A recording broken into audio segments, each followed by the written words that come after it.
I can't tell you what an honor it is to be here with Kelly. It really is. But we're going to get to that in a second. But in the meantime, what I'd really like for you all to do is just work with me and I need to do a very little tiny micro meditation. So I'm going to ask you all to be really still for a moment. Just situate yourself as you please.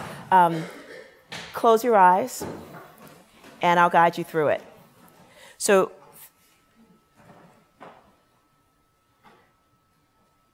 imagine a goal. And that goal should be a really, really big one. It could be you want to save the world. Or if you don't think that you can do quite that, then think about something like having a job that helps you do your small part in that. Or think about having the kind of relationship that makes you feel loved all the time. Now put that goal way up on top of the highest, steepest hill you can possibly imagine. And next to that goal is a person that means a lot to you, that has taught you really beautiful, great things. And now what you have to do is get up that hill. And it is that steep. It is that hot outside. It is not the thing you really want to do, and you feel your body just aching with every single step, but you know you've got to keep going. You see your guide, your mentor, looking at you, egging you on, but you know that the only thing that's keeping you from your own goal is yourself. And so you keep plugging away, and now, without stopping, take a look behind you and see all of the people that are looking to you as that example, as that person who's guiding them, whether they've asked you or not, whether you know them or not, that you are an example to a whole bunch of other people because you are trying to reach a goal and they are trying to reach their goal, and you represent something to them. And when you get to the top of that hill, recognize that there's going to be some other hills out there.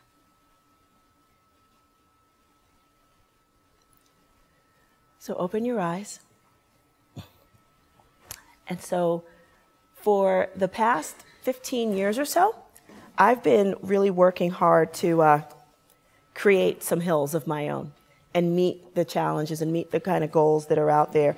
Because the goal that you imagined in your own little micro meditation is not going to be the last one. At least I hope not.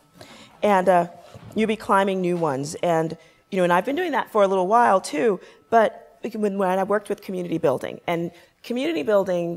urban revitalization strategies, whatever you want to call it, their community in and of itself, it's not just a group of people. It actually is an activity. It's a responsibility that you really work to do.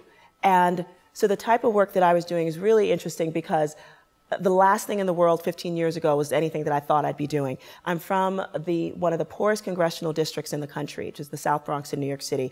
And it is both an environmental and an economic regional sacrifice zone, so to speak. I mean, it was the kind of place when my family moved there back in the late 1940s, it was this beautiful kind of working class mecca. You know, people would go because there was manufacturing jobs for them to do, and it really was a move up. Later on, as white flight started to happen, those manufacturing jobs moved out overseas. There was a huge financial disinvestment, and we saw an enormous amount of things such as landlords torching their own buildings in order to collect insurance money because there wasn't anything coming in. You know, that's what I grew up with. I grew up with literally the neighborhood burning around me and feeling like I was in the middle of a war zone and seeing it played out on the nightly news as the epicenter for urban blight. And so for me, wanting to leave a place like that was just part and parcel.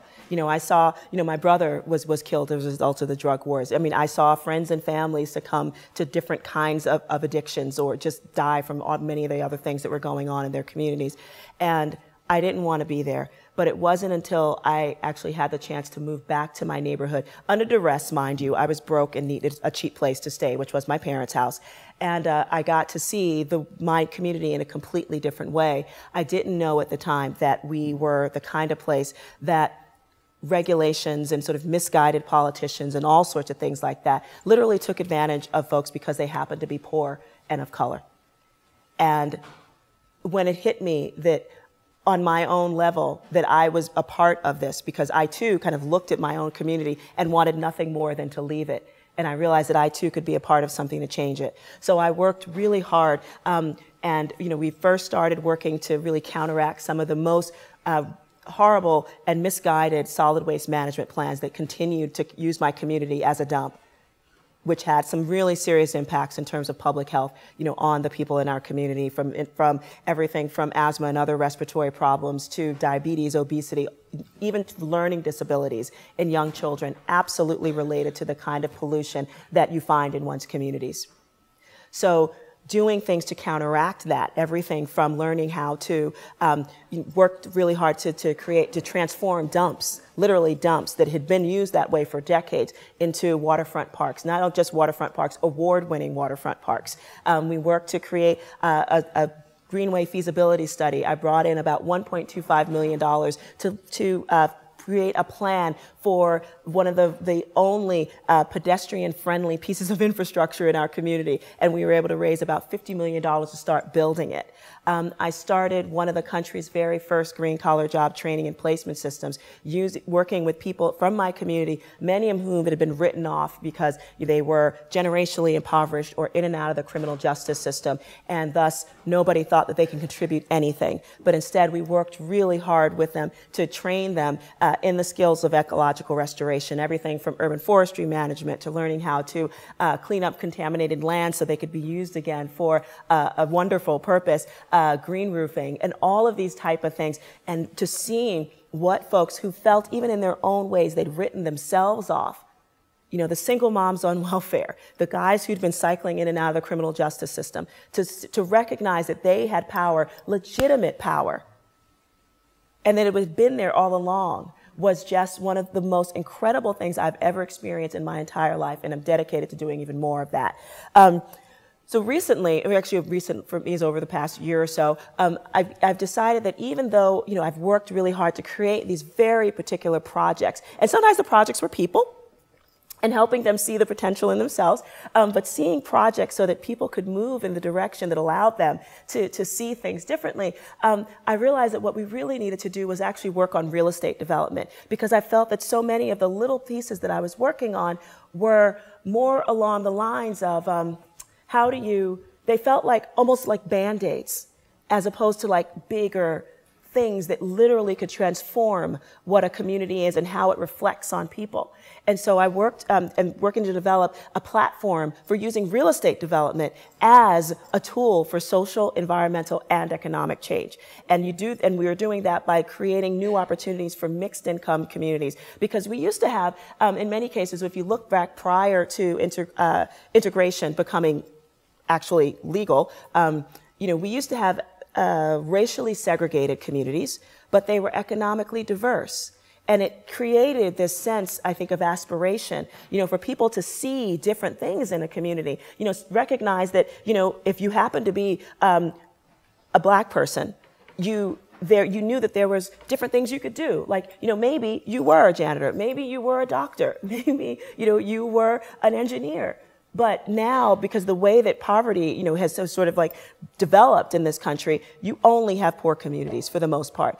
Creating intentional mixed income communities is not something that we do right now. So I want to do that, but also at the same time create real economic drivers within the same community. And we're working to develop and, working really hard. And my goal, when I started thinking, when I did the longer version of that meditation, that goal was to transform a former juvenile detention facility that was known in my neighborhood as the College for Criminals into one of these mixed income housing and mixed use commercial developments.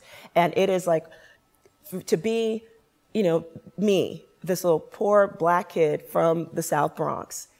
I wasn't born of any money. I am not really born of any connections.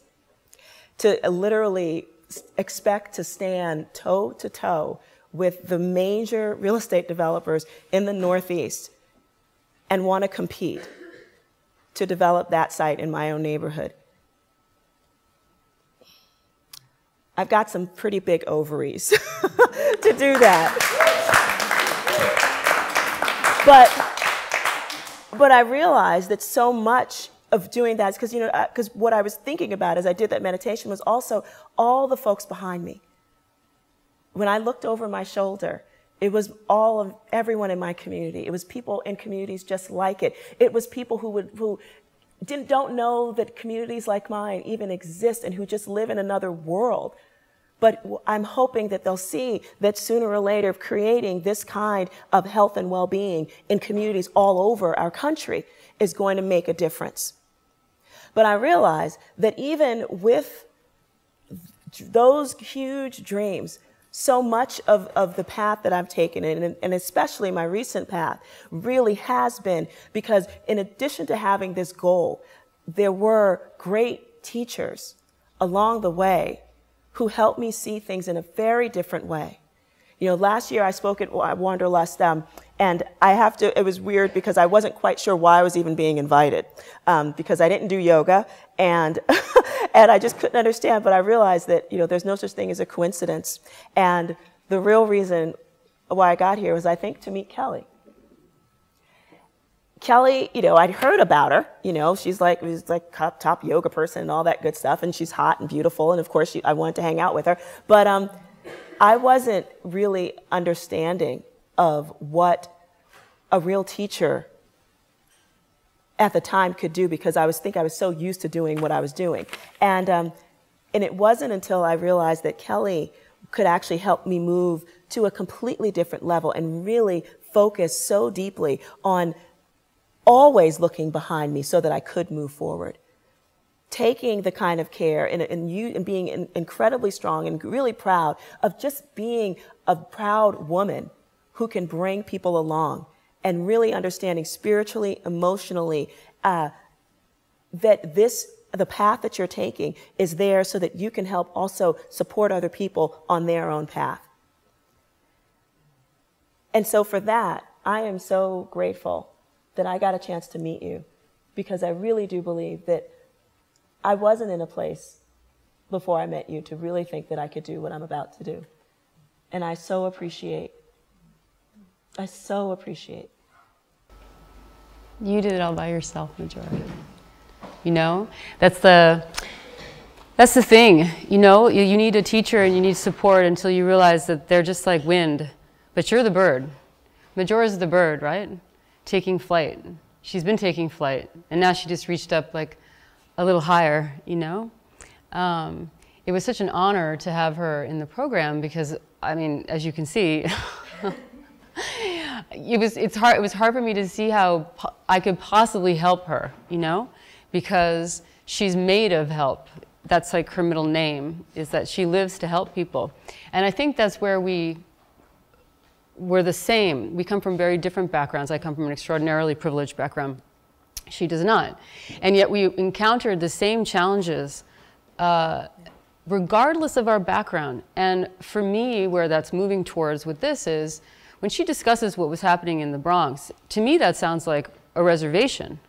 That sounds like a community that's being treated just like the Native Americans were, and they're being put out to pasture. And then that reminds me of how women in general are second-class citizens still globally, even in this country. And how the masculine imperative that's been in play now for a very long time, to great cost, personally and globally. And we see it in the cultural and environmental degradation that is occurring minute by minute as we hurtle towards planetary death. If we don't pull ourselves up by the bootstraps and say, this needs to stop. And the difference between, I want to reiterate this, we talked about this before, but the difference between the feminine and the feminist, okay?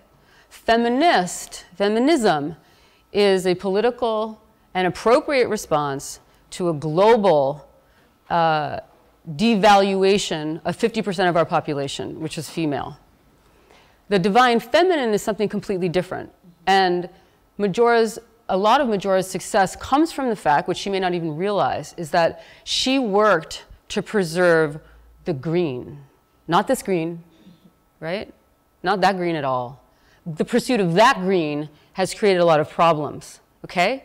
The masculine drive to self-sufficiency took a left turn into an astonishing level of greed, where we as a culture have absolute disregard for the well-being of anybody except ourselves.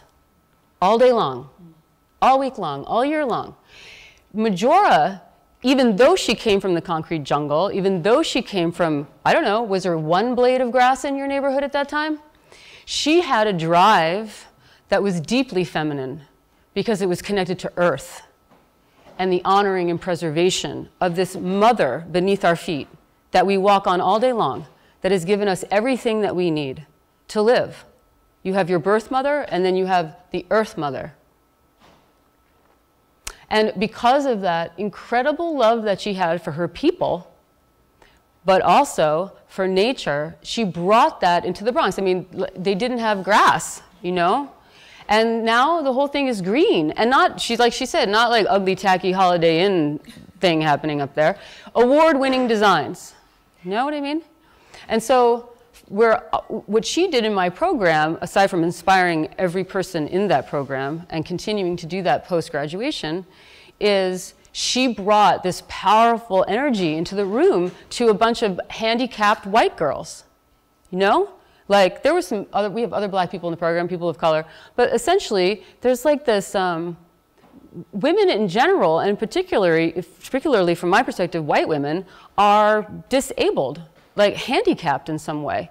You worship at the altar of Vogue magazine, or many of you do. And alternately, whether you're not kowtowing to that altar, you're kowtowing to the masculine, which is logic, which is reason, which is linear thinking, which is being goal-oriented, which is doing out in the world. It's amazing, it's beautiful. The feminine is something else. The feminine doesn't act so much, she is. She's not always going out there and doing this. She's experiencing and taking in, just as the earth does, just as the mother does, just as Majora does. You take care of the people around you. You take care of the sentient beings around you. The earth is a sentient being. Just because it doesn't speak English doesn't mean it doesn't have visions for itself and for you. And just like children who grow up in a family, we think, like teenagers, like rebellious teenagers, that mom is there for our disposal.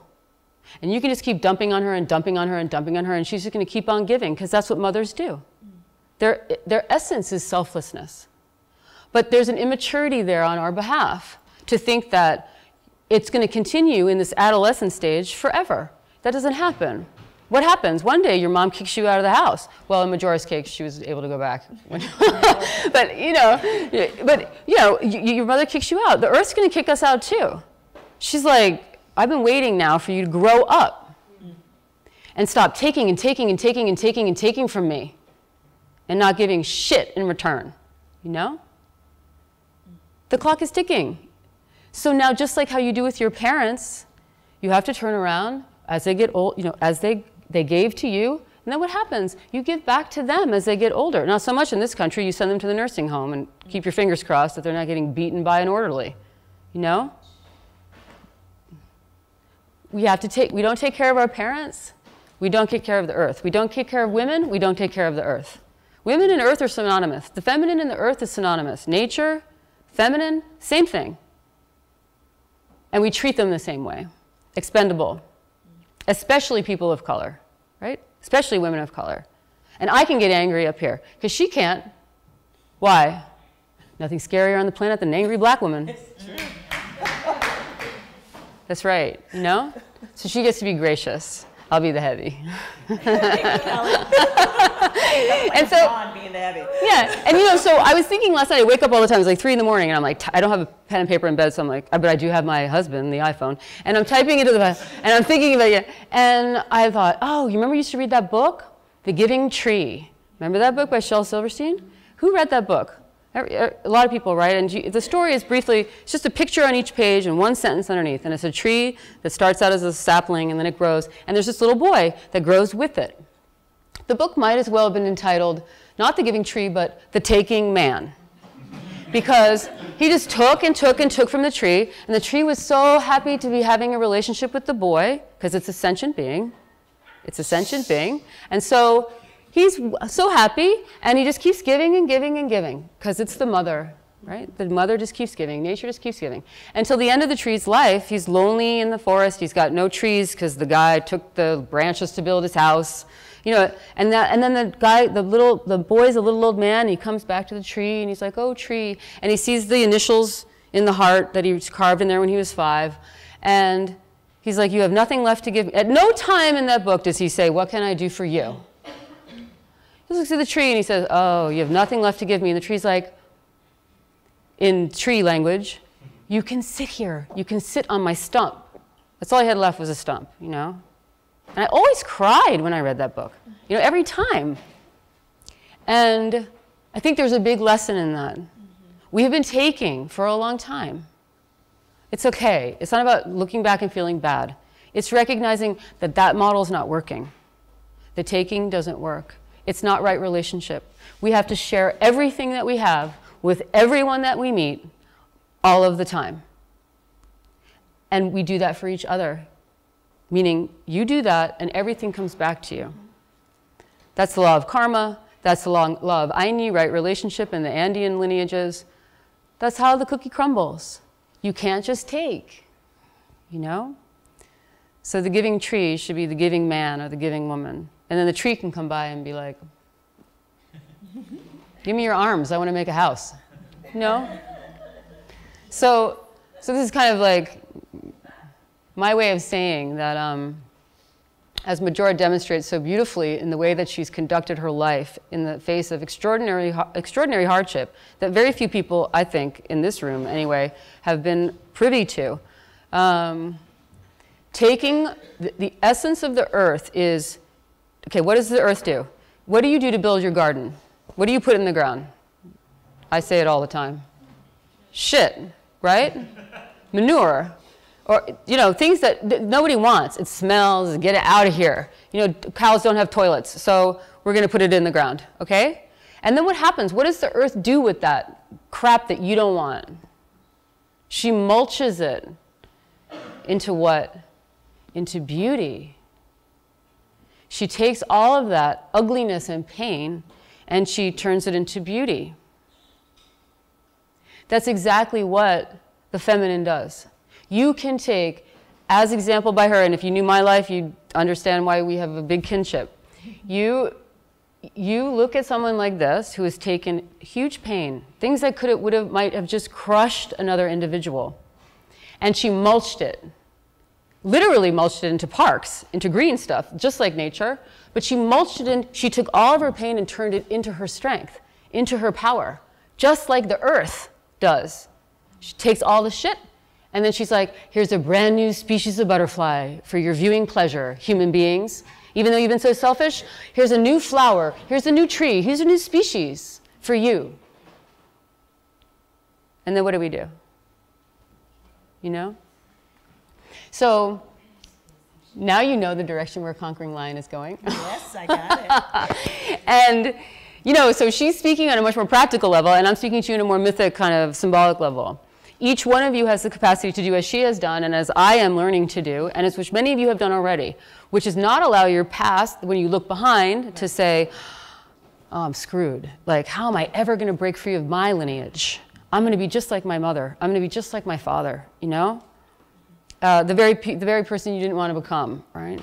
Until you begin to look at your mother more closely. Mm-hmm. And you realize that she gave you everything. The breath, the fact that you breathe, the fact that you're here. I don't care if she beat the shit out of you every day. For 9 months, she carried your heavy ass around in her stomach, you know? Vogue magazine wanted nothing to do with her at that point. And so she did this for you, and exactly what the earth is doing all the time, holding you in her belly all the time. You're a mother. If you don't like your mother, birth mother, don't worry. Just look down.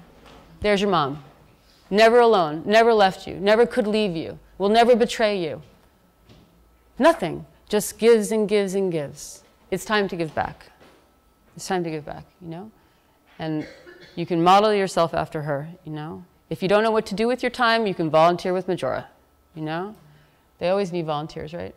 She's like, well, we have a lot. Yeah. So, yeah. That's pretty much what I wanted to say. Yeah. Yeah.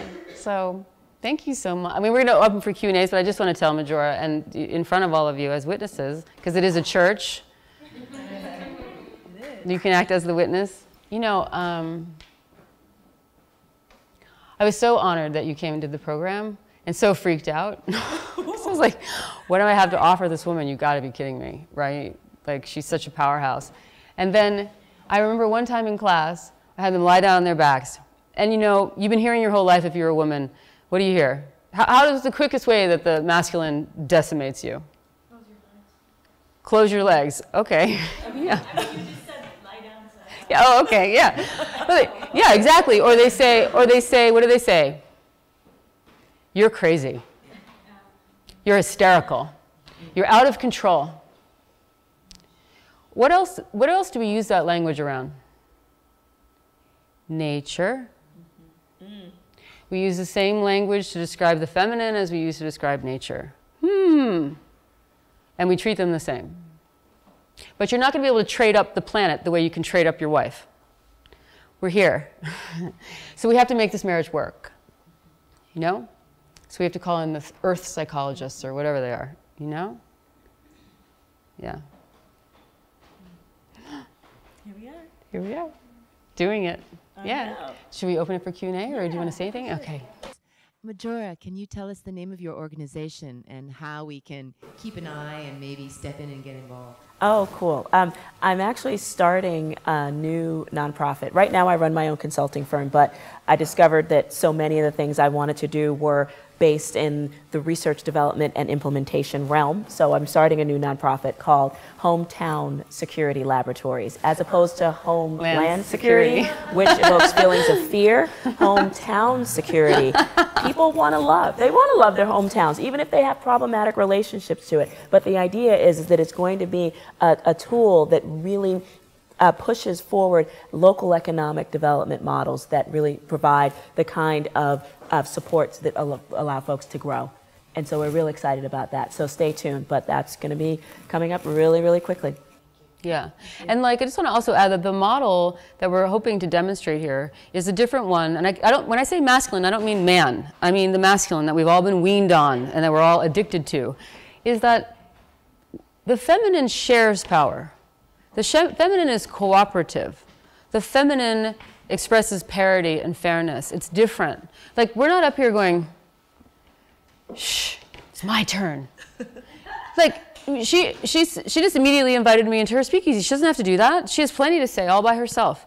But she helps other women, you know, and other men. And I do the same. That's what the program does. We help people to empower them so that they can help people. And then so on and so on, you know? And it's very beautiful, you know, and I find her very inspiring in that way. She was like, oh yeah, here you go. I was like, thanks, you know? It's nice. It's a model that works, that functions, that has efficacy. Sharing, not power mongering, doesn't function well. Yeah, it doesn't really work. And it doesn't make you feel better either when you do that. I mean, that was one of the greatest things that I learned from Kelly's class, and really understanding that when you do give, there's always something coming back to you. Like, I just never, even though I really felt that, you know, you give because I'm supposed to, but the kind of joyfulness that comes from understanding that everything that you need is going to be taken care of. It happens. It really, really does. Yeah, it was a beautiful thing, and watching it. Some of my classmates are here, so I can totally feel it, you know, from them and teachers as well. So Thank you. I mean, it really was one of the most remarkable experiences I've ever been through. So I am really excited about Kelly's new direction, which is basically kind of a continuation of what you did before. It's spiritually evolving into a new place. It's like I've been a part of the patriarchy, and it's been beautiful, but I've been a card-carrying member of the patriarchy for a long time. Like my father was a banker, you know, Republican, and then Sarah Lawrence was feminist, but not feminine, and then to Jivamukti, which don't even get me started, and then, which was awesome, and then, you know, and figurative sculpture, and I kept looking for the feminine, I couldn't find it in anything, you know? And so it's just so, you know, we're all like in love, so maybe we're not being that exciting. I know, sorry. Might not be being, yeah. Are there more questions from anyone?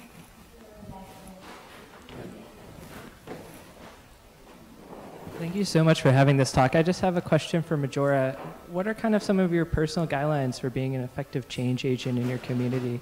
And how can I carry that forward into my own? What are some of my personal whats? The guidelines for being an effective change agent, like kind of your thoughts on, you know, your mental checklist in the day of how do you go out and just be a part of a community and make a difference for the better, I think. Oh, it's actually, it's kind of a short list, to tell you the truth. It's, am I making someone else happy, and am I being happy as well? I mean, really, because it's like, I really want to do this for the long term. And I'm the type of person that really can celebrate small victories. And you know, I want to see changes as they go. So when I see things happening, that makes me really, really happy. But I also know that people are so used to being promised to, but not actually seeing the fruits of particular labor. So knowing that I can work to create something that looks a little bit different for people, that's exciting to me to watch. And to see that light bulb that goes over somebody's head when they realize that there was that something has changed, that something has clicked in them as a result of, you know, it's true. It's the same thing. Like Kelly says that, you know, I had it in me all along, even though I think on a certain level maybe I was just tired and burnt out. I have no idea. But the bottom line is, I think everybody's got it in them all along. I mean, we just provide like a little seed, you know, to help push people along. And I get tremendous satisfaction from seeing that and from watching people know that they can do things in ways that they never thought before. Yeah. It really is cool. It's one thing for someone to know that they can do something. It's another thing to feel that they can do something. So the idea, I think, would be to engender in a person the feeling that they can, not just the word, oh, you can do it, you can do it, you can do it. It's like in one ear, not the other. Yeah. And what Majora can do, and what we do in general, is to empower people to have access to that incredible force within them to change things, you know? Yeah. Very true. Yeah. So easy. I'm going to say something you might not like. It concerns me when you contrast the feminine and the masculine and then characterize, it seemed like you're characterizing the masculine as negative. So to me, I don't want to live in that world either, where men are bad. Yeah, no, that's not what I said. So I said the masculine has gone mad. It has swung far too far in one direction, and it is causing the end of our planet and the end of our species. So it has nothing to do with the masculine. It's the masculine on crack. The masculine in balance is beautiful. I don't want it to swing all the way to the feminine either, because that's not in balance either. When they're together, a third thing is created. For those of you that read The Diamond Cutter, the third is created, the third path, the third entity is created, where you could call it homo luminous. It's when mankind steps into their next becoming, and they step out of masculine, feminine, man, woman, rich, poor, black, white, up, down, hot, cold, into a state of union, which is the essence of yoga, where the masculine and the feminine are in perfect balance. You know, they say that Buddhas have no genitals, whether they're man or woman, because they're complete, and they don't need any, meaning they don't need to be making love to people to generate worlds. They can do it within themselves. And we're all doing that all the time. We just don't know it. You know, so there we are at the bar being like, he's cute.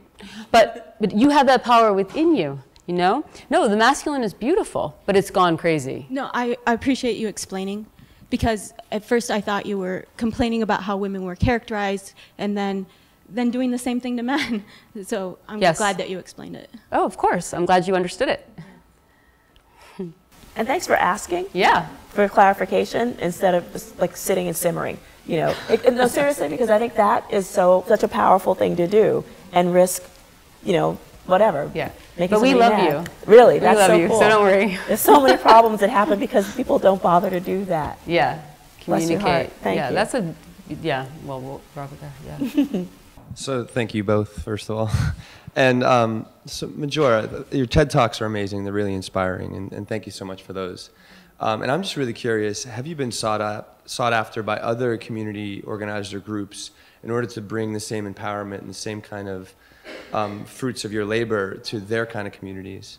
Let's franchise Majora Carter. I mean, not No, I think we franchise, should. but I mean, like, you know, what has like sprung beyond the Bronx Yeah. because of this? Well, yes and no. I mean, it's really, it's interesting. I was just wondering about this with my husband this morning because yes, my work has absolutely created like a whole bunch of folks who take what I've done and done even better, which makes me so incredibly proud. Like we had when I was running our job training program, for example, we had an 85% placement rate, which is amazing. I mean, most job training programs, if they have 50%, they're really happy.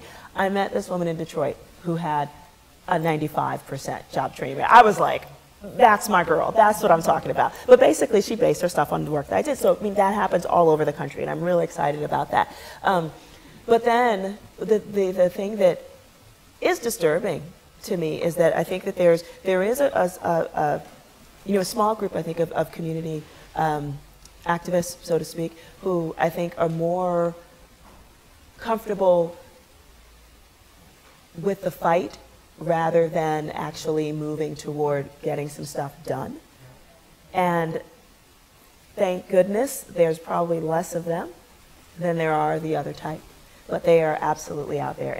And it's mind-blowing to me. It's just like, why would you say those things about me or anybody else who's trying to like do some great stuff? But they're there, and I think basically their motivation is fear, and that they're not thinking about the capacity for abundance. But yeah, they're there. But for the most part, I think it's more in the first category, where people like look for inspiration and then want to build on it. So that makes me really happy. Building off that, I was going to say, when you come up against those people, what have you found is the best way to work with them or around them or whatever? You love them, often from afar. Because, I mean, I really did, because early on in my career, I spent way more time focusing on the haters. And I don't think, because I was so focused, like I've got to like help them understand, like, I'm trying really hard and all that, blah, blah, blah. And it got to the point where it was just like, it made me really crazy. And it wasn't, and speaking literally to the same point, it wasn't until, and it's relatively recent, just a few years ago, I went to a conference, and this woman came up to me sobbing. I could not. I mean, it was just sort of like there's this crying girl, like literally in my face and in my arms, and like wrapped her arms around me, and I wrapped my arms around her. And it took her a long time to even just come up with the words. And she was like,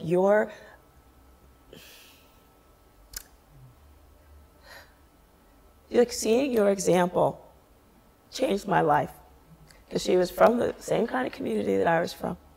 And, maybe see my TED Talk or something like that, and realized that she could, even with a kid, she was a really young woman, even with a kid, she could go back to school, she could get her act together, and she did those things. And I was like, I did that? And it was at that moment that I realized those are the people that I'm working toward, that I'm going to make sure that they understand that somebody else is looking at them the same way. And it was, so yes, so that's what I do. I really work toward the folks that want to work. Yeah. Yeah.